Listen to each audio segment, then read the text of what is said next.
Marcos, capítulo de número 7, a partir do versículo de número 24. Marcos, capítulo 7, a partir do versículo de número 24. Desde já, gostaria de parabenizar todas as mães, em especial a minha mãe, Dona Lupécia, e a minha amada, que hoje é o primeiro dia das mães dela, Renata. Que Deus esteja abençoado. Meus irmãos, Marcos capítulo 7, versículo de número 24. Atente ao que diz a palavra do Senhor. Levantando-se dali, partiu para as terras de Tiro e Sidom. Tendo entrado numa casa, queria que ninguém o soubesse. No entanto, não pôde ocultar-se, porque uma mulher cuja filhinha estava possessa de espírito imundo, tendo ouvido a respeito dele, veio e prostrou-se-lhe aos pés. Esta mulher era grega, de origem sírio-fenícia, e rogava-lhe que expelisse da sua filha o demônio.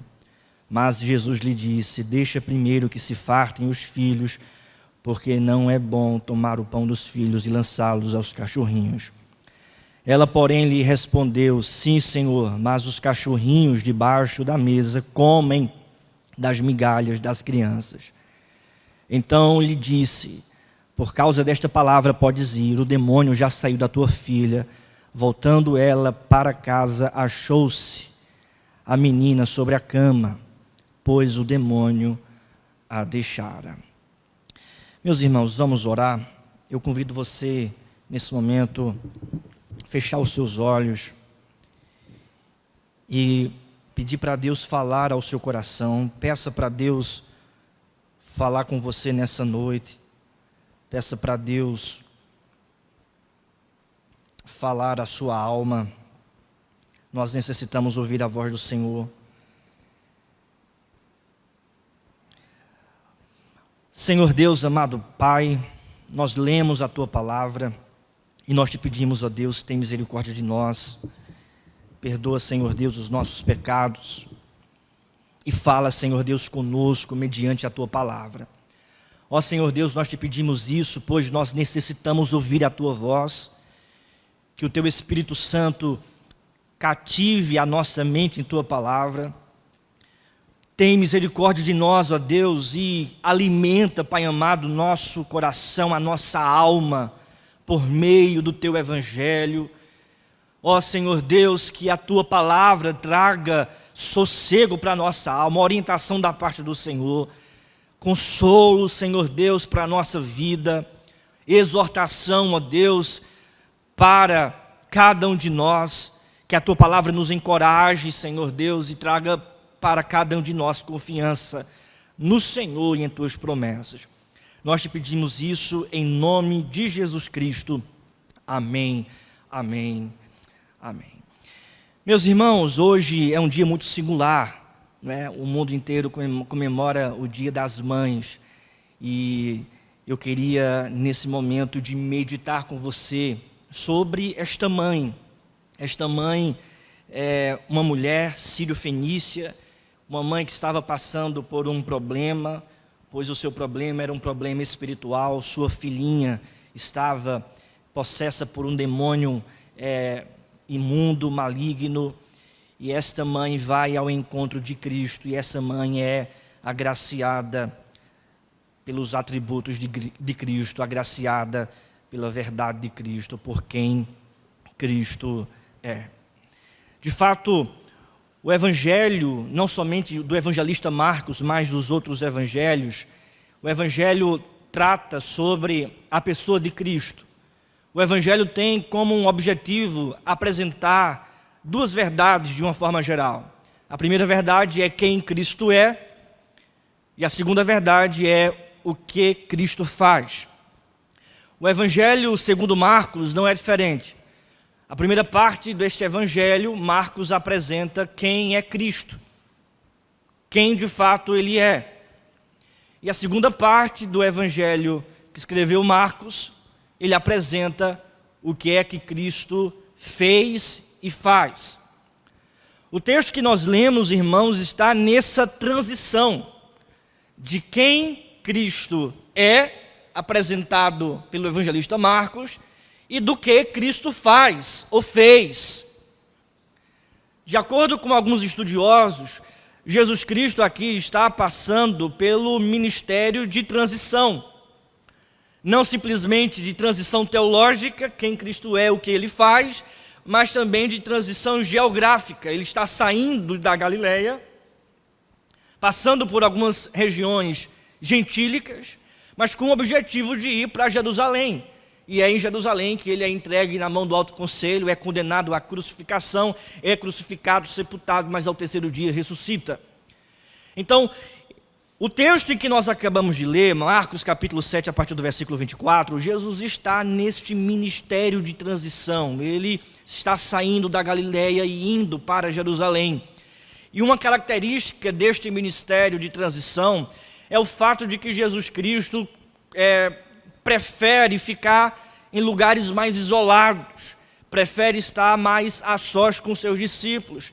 E isso se dá pelo fato de que o que está antecedendo, ou melhor, o que está por vir, é a crucificação. Então, Jesus quer estar mais próximo dos seus discípulos, a sós com seus discípulos, preparando os seus discípulos para a crucificação. E este foi o objetivo também de Jesus ter ido para as terras de Tiro e Sidom. Veja o que diz o texto, versículo 24, levantando-se, partiu dali para as terras de Tiro e Sidom, tendo entrado numa casa, queria que ninguém o soubesse. Ou seja, é característica desse momento de transição de Cristo. Jesus está a sós, querer ficar a sós com seus discípulos, e até mesmo a sós com o Pai, e queria que ninguém o soubesse. No entanto, o texto apresenta, meu querido irmão, que Cristo não pôde ocultar-se, porque uma mulher, uma mãe, cuja filhinha estava possessa de espírito imundo, tendo ouvido a respeito dele, veio e prostou-se-lhe aos pés.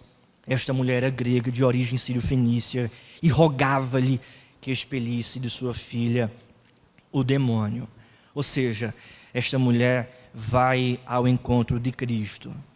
E o texto apresenta, meu querido irmão, o que é que Cristo fez, mas também quem Cristo é. O texto não está para apresentar simplesmente as boas qualidades, as boas atitudes desta mãe ou desta mulher sírio-fenícia, mas o texto está para apresentar quem é Cristo. O texto está para apresentar a personagem principal do Evangelho, que é Jesus Cristo. Embora esta mãe tenha as suas qualidades, a sua perseverança, que nós vamos ver, embora essa mãe vá ao encontro de Cristo, a personagem principal do texto é Jesus Cristo. O texto apresenta quem Cristo é. Mais do que isso, o texto apresenta como Cristo se relacionou com essa mãe, o que foi que Cristo fez em relação ao pedido dessa mãe, apresentando, portanto, em tudo isso, a imensidão dos atributos de Cristo, a amplitude dos atributos de Cristo. É por esta razão que eu gostaria de meditar nessa verdade, a imensidade dos atributos de Jesus Cristo. E a primeira verdade, ou primeiro atributo sobre quem é Cristo, quais são as suas qualidades, os seus atributos. A primeira verdade é que Cristo é gracioso ao ser achado por nós. Cristo é gracioso ao ser achado por nós. Perceba que no versículo de número 24, Jesus Cristo, ele vai para as terras de Tiro e Sidom com o objetivo de estar a sós, com o objetivo de ficar sozinho. Ele não queria o público nesse momento, ele não queria estar com as pessoas. É um ministério de transição, ele prefere se preparar para a paixão, estar a sós com o Pai e também com seus discípulos, aqueles que estão mais achegados. Mas o texto diz que, embora queria que ninguém o soubesse, no entanto, não pôde ocultar-se, Porque uma mulher, uma mãe, cuja filhinha estava possessa, foi ao encontro de Cristo, tendo ouvido acerca de Cristo, de que Cristo estava naquela região. Essa mulher grega, ela foi ao encontro de Cristo e ela foi pedir a Cristo por socorro, por salvação, para que Cristo pudesse salvar a sua filha. Ou seja, meu querido irmão, Cristo é gracioso, porque Ele foi achado por essa mulher. Cristo é gracioso ao ser achado por nós. Mesmo o evangelista tendo registrado que não queria que ninguém o soubesse, todavia o fato dessa mulher encontrar Cristo, se aproximar de Cristo, achar Cristo, é uma manifestação da graça de Cristo. Porque se de fato Deus, o Todo-Poderoso, que tem o domínio de todas as coisas, não quisesse de fato que essa mulher a encontrasse, ela não teria encontrado. Mas o fato dela encontrar Cristo é porque Cristo é gracioso e permitiu que isso acontecesse. Melhor, estava por trás de tudo isso. Ou seja, Cristo é gracioso ao ser achado por nós, ao ser achado pelo seu povo. Essa mulher busca intensamente encontrar Cristo. Essa mulher se humilha aos pés de Cristo. Essa mulher suplica fervorosamente, pedindo a Cristo. Essa mulher intercede com muita convicção por sua filha. Essa mulher encontra a pessoa de Jesus Cristo, porque Cristo é gracioso e permitiu, mediante a sua graça, ser encontrado por esta mulher. Da mesma forma, meu querido irmão, a verdade é que Cristo também é gracioso para conosco. Cristo é gracioso para comigo, para com a sua vida, porque nós o encontramos por meio da sua graça, não porque somos bons, não porque sabemos de tudo, não porque decidimos o encontrar, mas porque Ele se permitiu ser encontrado por nós. Ou seja, nós temos a convicção de que por meio da graça que há em Cristo, nós podemos encontrar o nosso Salvador, nós podemos conversar, dialogar, orar ao nosso Salvador, pedir ao nosso Salvador, rogar ao nosso Salvador, entregar ao nosso Salvador as nossas dificuldades, os nossos dilemas, encontrar, ser achado por Ele. O profeta Jeremias, falando dessa verdade, no capítulo 29, versículo 12, o profeta Jeremias diz: como boca de Deus, ele declara: então me invocareis, passareis a orar a mim, e eu vos ouvirei.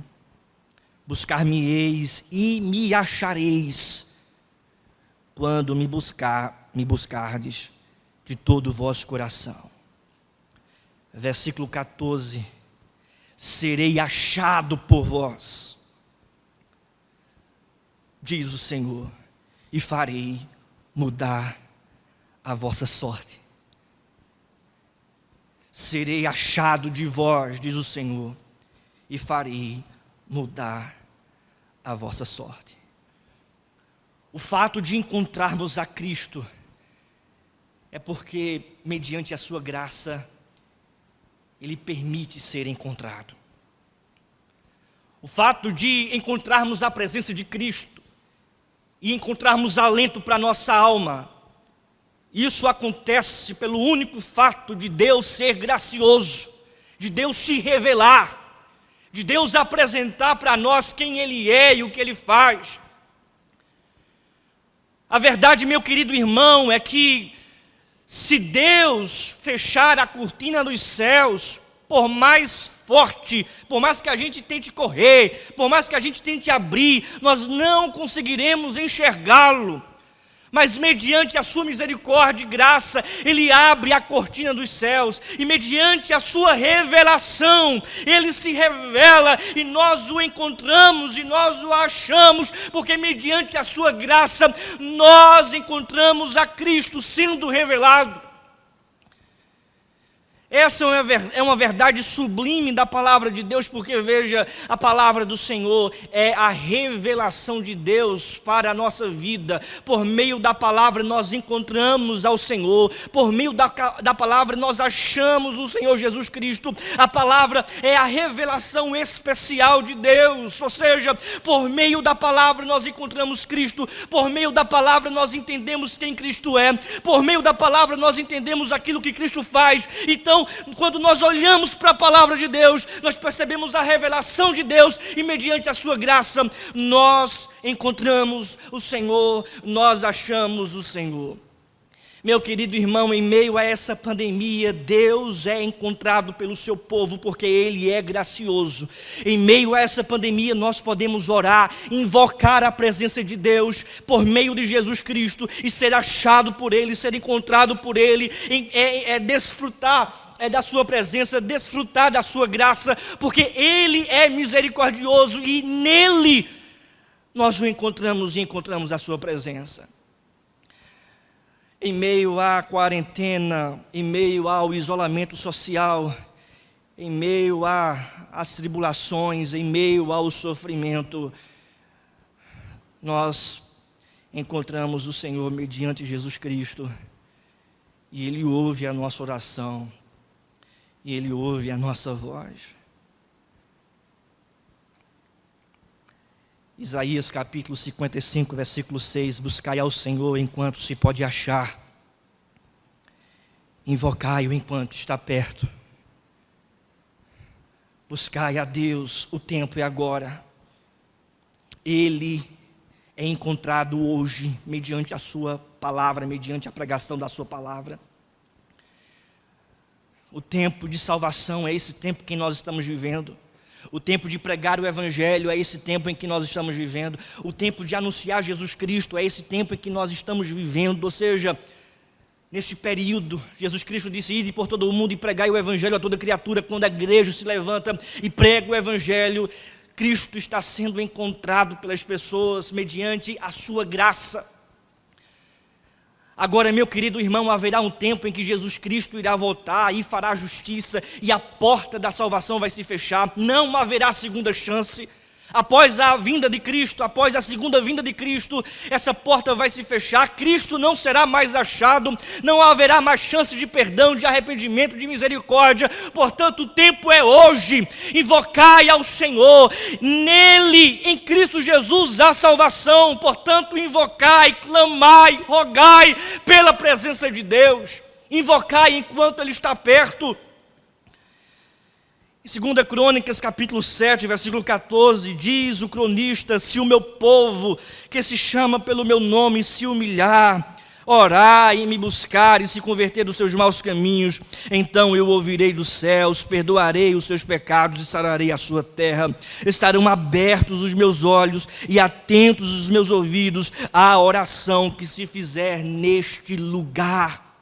Perceba, embora você esteja isolado das outras pessoas, embora você e sua família estejam em uma quarentena, embora todo o Brasil, não somente o Brasil, as nações, estão passando por esse período de quarentena, isolamento social, embora estejamos privados e presos em nossos próprios lares, Deus, Ele é livre, Deus, Ele é soberano, Deus, Ele é Senhor dos senhores, Deus, Ele é onipresente, está em todo lugar. Basta, meu querido irmão, nós confiarmos em Cristo Jesus e em sua graça e clamarmos pela sua presença, que nós o encontramos, porque Ele é gracioso, Ele vai ouvir o nosso clamor, Ele vai intervir em nossa causa e Ele vai derramar a sua misericórdia sobre as nossas vidas, até mesmo em privações e isolamento.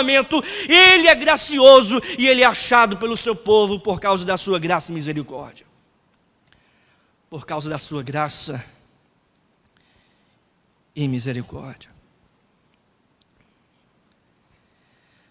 O segundo atributo de Cristo, apresentado nesse texto, Cristo é pedagógico em pôr as suas provações. Cristo é pedagógico em pôr as suas provações. Perceba o que diz o texto no versículo 27. Mas Jesus lhe disse: deixa primeiro que se fartem os filhinhos, porque não é bom tomar o pão dos filhos e lançá-lo aos cachorrinhos. Perceba que, a um primeiro momento, a gente diz assim, como as palavras de Cristo foram duras para esta mãe. Porque esta mãe vai ao encontro de Cristo, vence algumas barreiras, encontra Cristo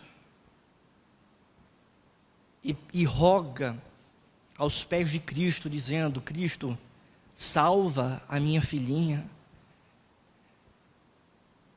E aí Cristo olha para essa mulher e diz: deixa primeiro que se fartem os filhos, porque não é bom tomar o pão dos filhos e lançá-lo aos cachorrinhos.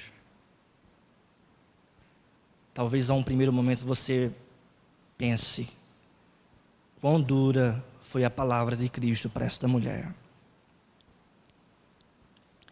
Mas perceba que Cristo está cumprindo a lei. Cristo está cumprindo a sua missão.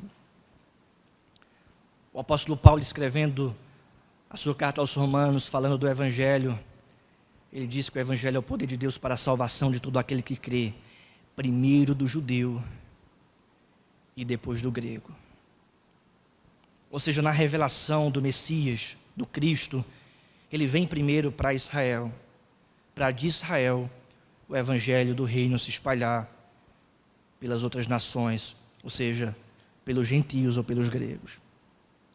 O evangelista Marcos apresenta a verdade no versículo anterior, versículo 26, de que esta mulher é grega.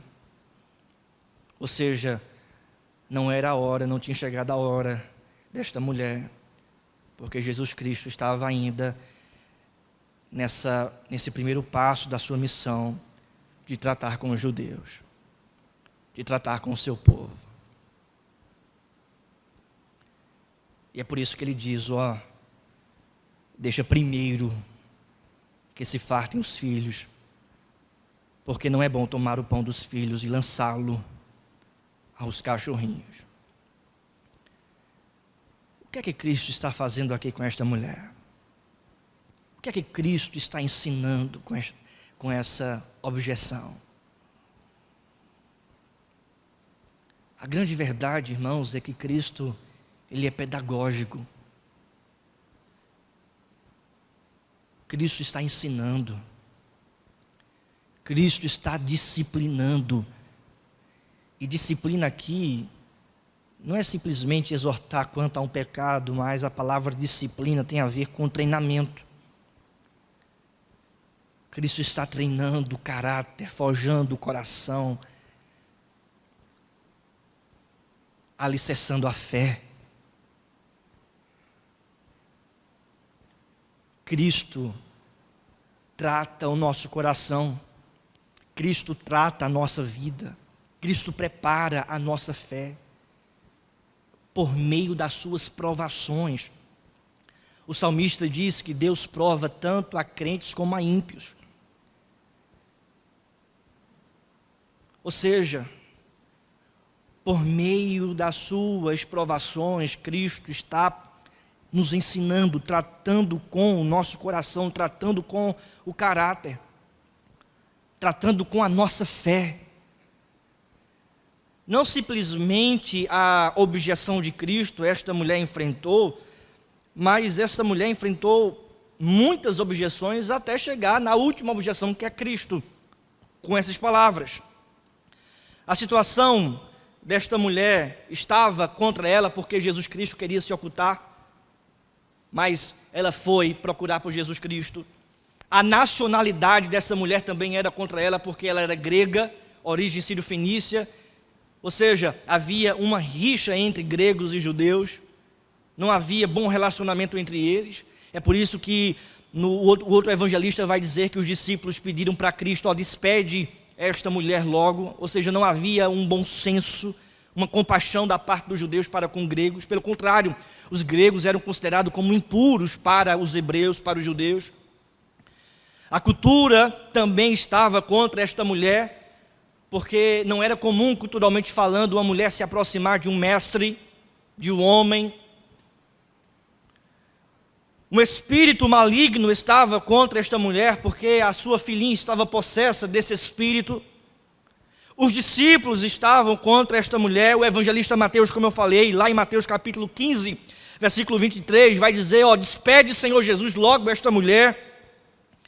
E agora, no versículo 27 do capítulo 7 de Marcos, até Jesus está contra esta mulher, porque Jesus disse para a mulher: ó, não é bom eu tirar o pão dos filhos e lançá-lo aos cachorrinhos. Eu não vou te atender. Por que Jesus está fazendo isso? Porque Jesus está tratando com esta mulher. Jesus está tratando com esta mãe. E Jesus também trata conosco, meu querido irmão, porque nem tudo que a gente pede, Jesus dá na hora. Nem tudo que a gente pede, Cristo tem a obrigação de nos dar. Nem tudo que pedimos ao Senhor, Ele tem o dever de fazer e de agir. Ou seja, nós somos servos de Deus, e não ao contrário. Recentemente eu estava ouvindo um certo pregador dizendo que Deus criou o homem para ser servido por Deus, para receber de Deus. Isso vai de encontro ao evangelho que cremos, isso vai de encontro à palavra de Deus, porque Deus nos criou para a sua glória, Deus nos criou para servi-lo, Deus nos criou para bendizer o seu nome.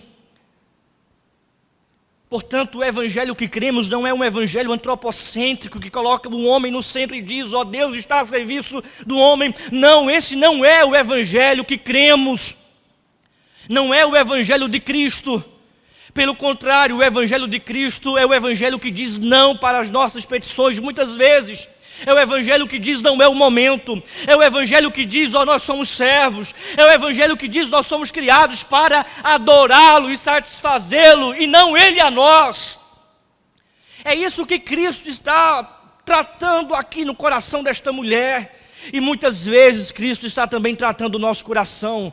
Quando Ele diz não, Ele está tratando o nosso coração. Quando Ele priva o seu povo, Ele está tratando o nosso coração. Quando Ele não dá aquilo que nós pedimos, Ele está tratando o nosso coração. Quando somos disciplinados por Ele, Ele está tratando o nosso coração.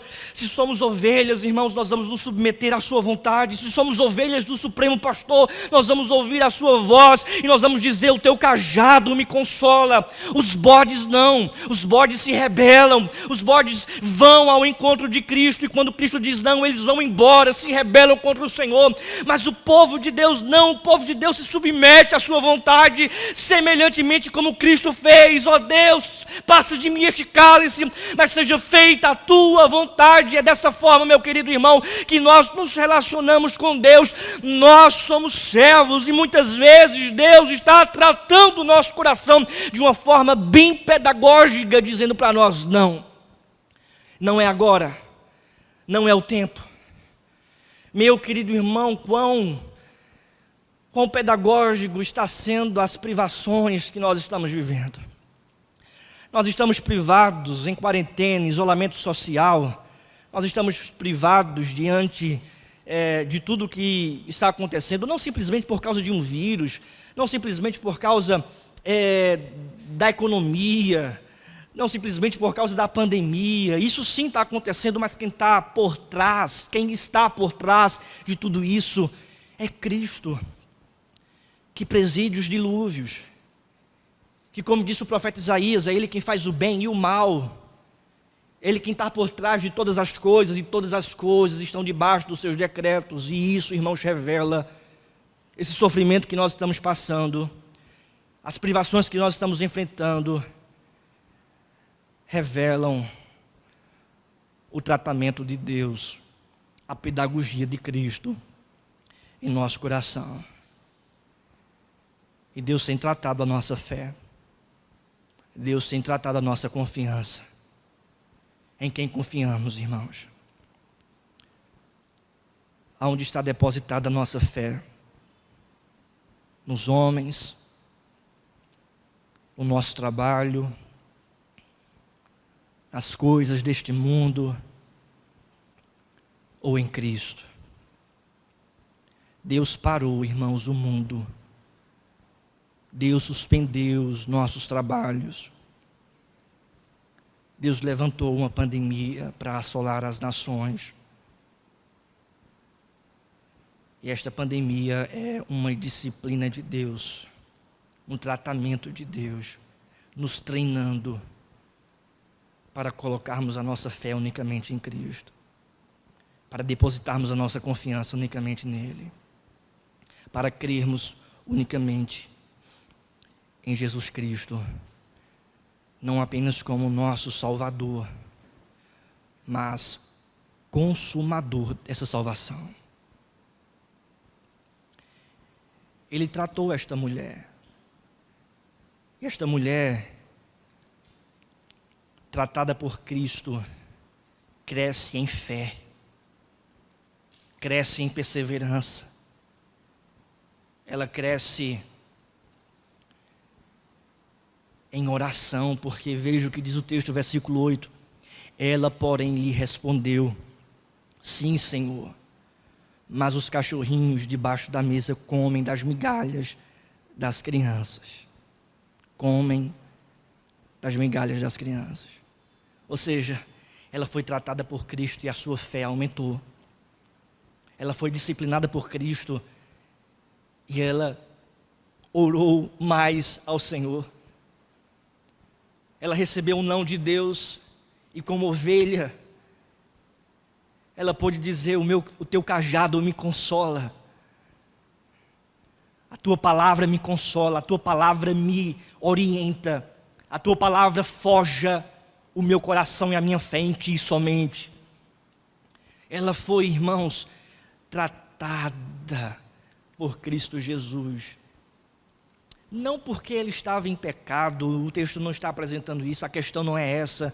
Mas como eu falei, disciplina tem a ver com treinamento. Cristo está treinando esta mulher de tal modo que a sua fé está crescendo, a perseverança está aumentando e a sua oração é uma oração convicta, uma oração incessante.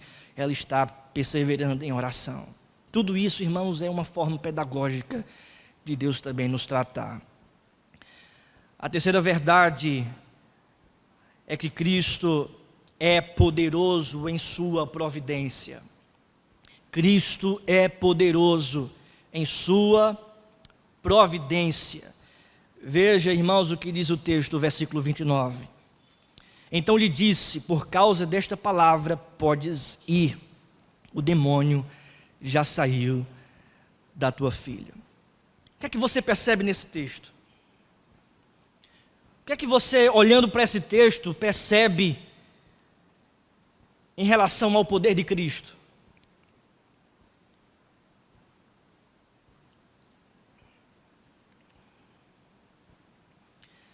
Olhando para esse texto, irmãos, nós encontramos este ensino aqui registrado pelo evangelista Marcos, que Jesus Cristo, ele é imensamente poderoso, mas poderoso sobre os principados e potestades. A maioria, até mesmo dos teólogos, vão afirmar que nesses versículos aqui em particulares, versículo 28 e 29, o autor está querendo apresentar que Jesus Cristo tem poder sobre os demônios. E essa é uma característica dos evangelhos, o Cristo que vem e expulsa os demônios.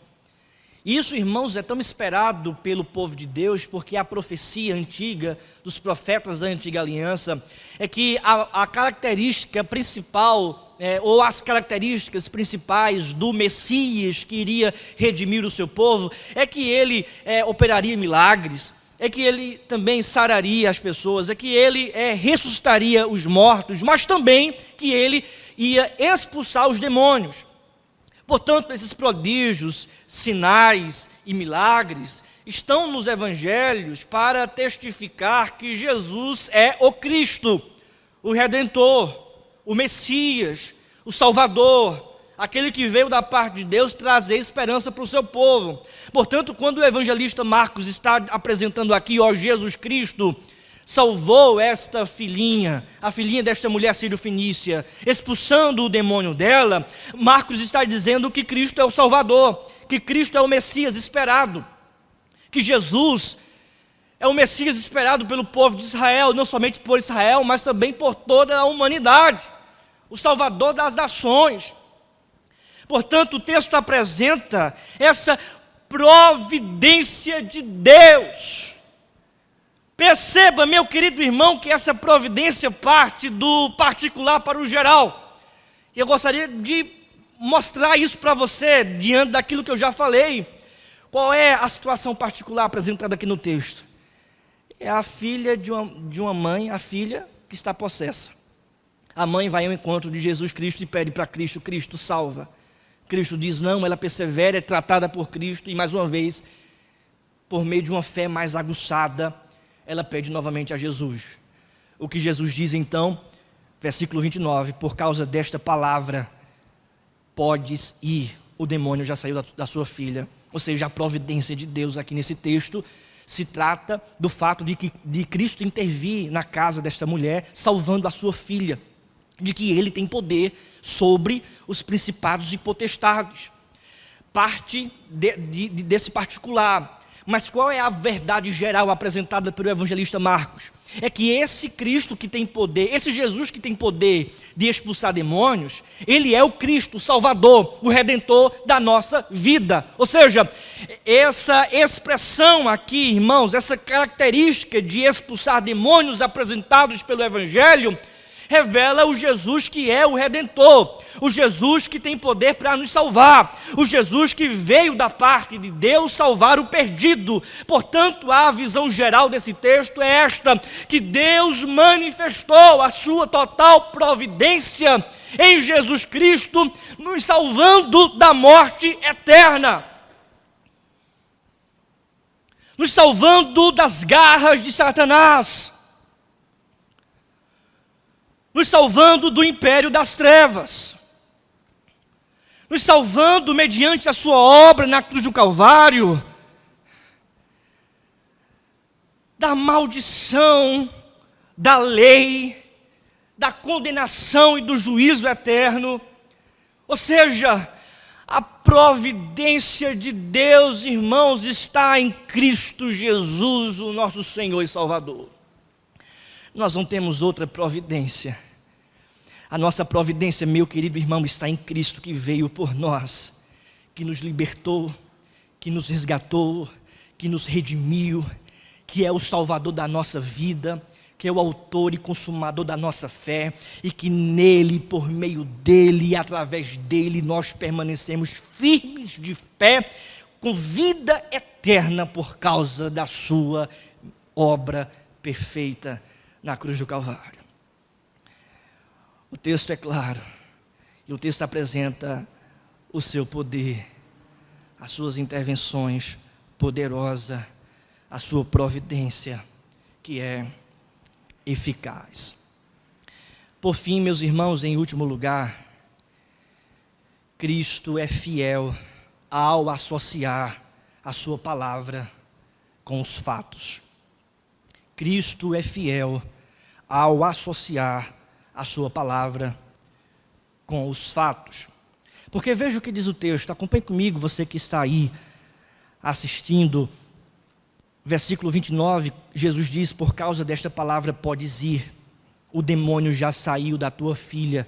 Versículo 30, voltando ela para casa, achou a menina sobre a cama, pois o demônio a deixara.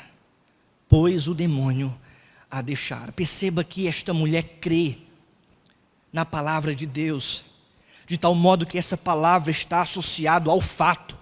Fato não é uma hipótese, fato não é uma ideologia, fato não é teologia, fato não é teoria, fato é o que de fato acontece, aconteceu ou está acontecendo. Fato é algo inquestionável. Fato é aquilo que nós vemos, nós percebemos, e não há questão. Cristo, irmãos, associa a sua palavra com fato. A mulher não está vendo a sua filha, porque ainda está com Cristo. E a sua filha, doente, possessa, está em sua casa. Mas Cristo olha para essa mulher e diz, por causa da tua palavra, podes ir, o demônio já saiu da tua filha. Ou seja, a palavra de Deus, irmãos, está totalmente associada à existência. Está totalmente associada ao fato. Aquilo que Deus diz, acontece. Aquilo que Deus diz, é. De tal modo que essa mulher não roga para Cristo, dizendo, Cristo, vamos comigo. A minha filha está lá em minha casa. Essa mulher não faz isso, pelo contrário, essa mulher crê na palavra de Cristo. Essa mulher confia na palavra de Cristo. Essa mulher se rende à verdade de que aquilo que Deus diz, aquilo que Cristo diz, de fato é e de fato existe. Se Cristo disse que o demônio tinha saído da sua filha, então ela vai para a sua casa com este fato. E quando chega em casa, comprova. Olha para sua filha e sua filha está sobre a cama. Está salva. Está em paz. Está quieta. Pois o demônio a deixara. Meus irmãos, da mesma forma nós precisamos crer na palavra do Senhor. Nós precisamos crer que aquilo que Deus diz está associado aos fatos. Nós precisamos crer que as suas promessas são fiéis e verdadeiras. Nós precisamos crer, irmãos, que todas as suas promessas se cumprem. Em relação à eternidade, as suas promessas já se cumpriram. Nós que estamos no tempo, um dia nós voltaremos para casa, para nossa verdadeira casa, e veremos o cumprimento de todas as promessas de Cristo, de todas as promessas de Cristo. Portanto, meu querido irmão, tenha fé, confie no Senhor Jesus, saiba que essa pandemia não é o fim do povo de Deus. Logo, logo Deus vai intervir. Logo, logo Deus vai manifestar a sua providência poderosa. Logo, logo, meu querido irmão, Jesus irá voltar. Logo, logo a trombeta irá tocar. É breve que Jesus vem.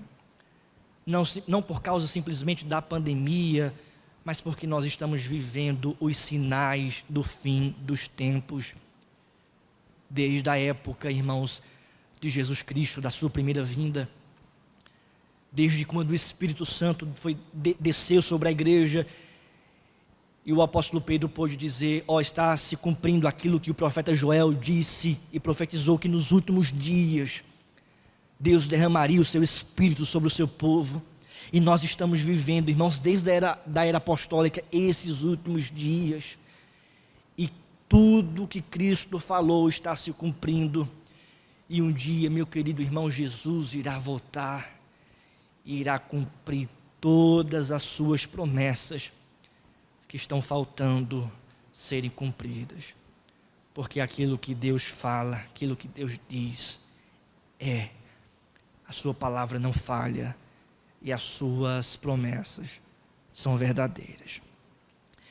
Que Deus possa te abençoar e que você possa crer no Cristo que é gracioso ao ser achado por nós, no Cristo que manifesta o seu tratamento, no Cristo que é pedagógico e nos ensina dia após dia, no Cristo que manifesta a sua poderosa intervenção, a sua poderosa providência, e no Cristo, meu querido irmão, que é fiel e associa a sua palavra com os fatos.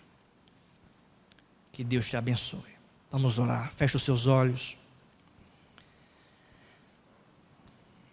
Fale com Deus. Amado Pai, nós te agradecemos, ó Deus. Te agradecemos porque o Senhor tem falado conosco. O Senhor tem nos orientado por meio da Tua palavra. Nós louvamos o Teu nome, ó Deus, porque o Senhor tem tratado o nosso coração por meio das Tuas provações. Mas também certos, ó Pai, que o Senhor vai manifestar a Tua providência, a Tua santa e plena providência, como também vai cumprir todas as Tuas promessas. Nos guarda, Senhor Deus, em Teu caminho, em Tua presença. Assim nós oramos em nome de Jesus. Amém. Amém. Vamos cantar mais uma canção?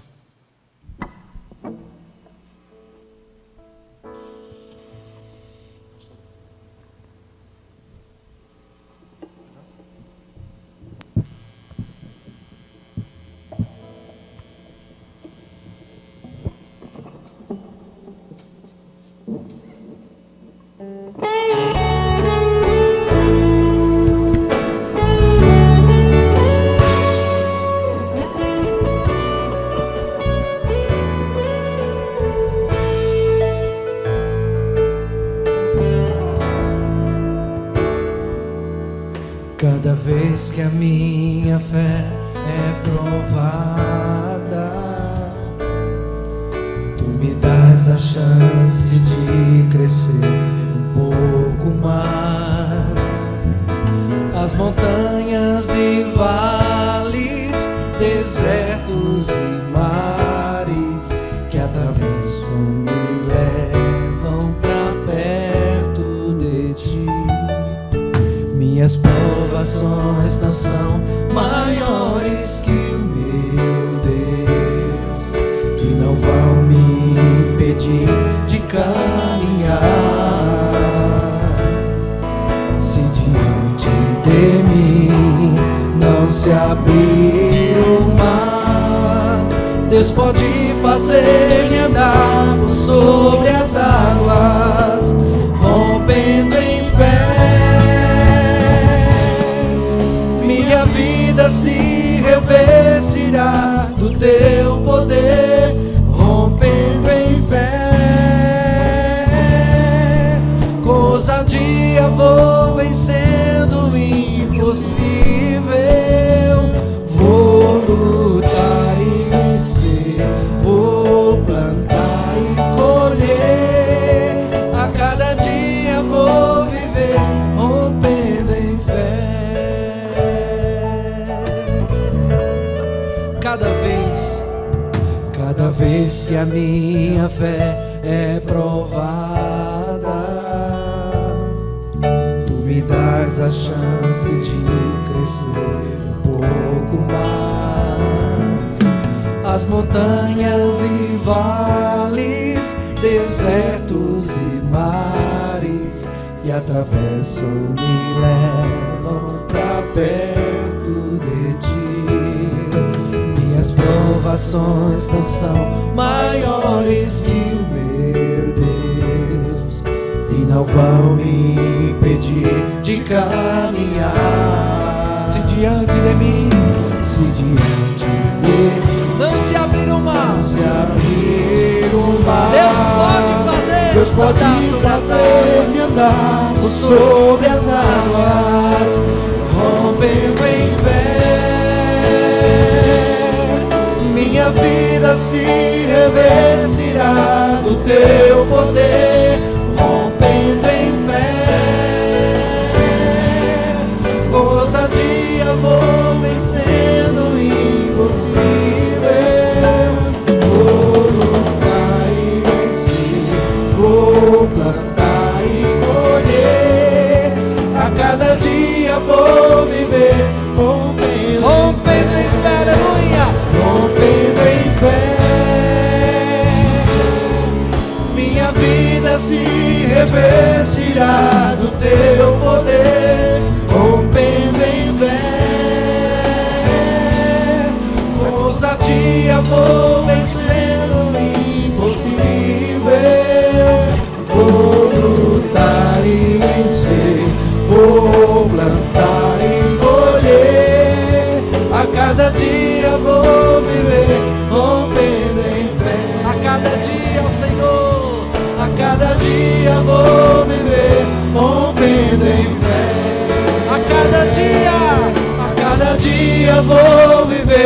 rompendo em fé.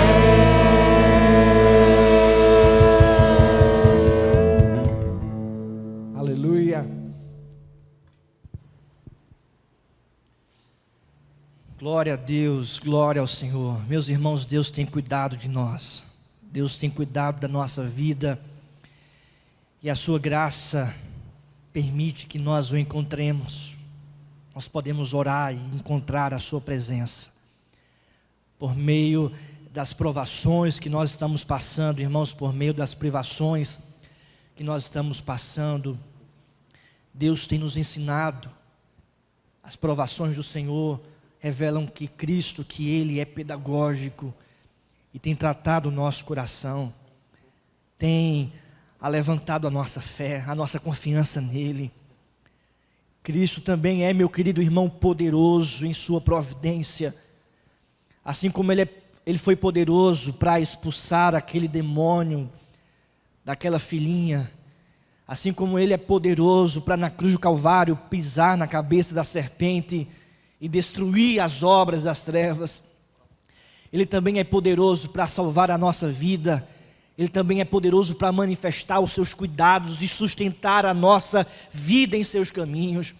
Ele também é poderoso para parar este mundo como Ele fez, tratar o nosso coração, mas também dizer um basta em tudo que está acontecendo, restaurar a nossa sorte, fazer-nos voltar de novo ao culto público, ao ajuntamento solene.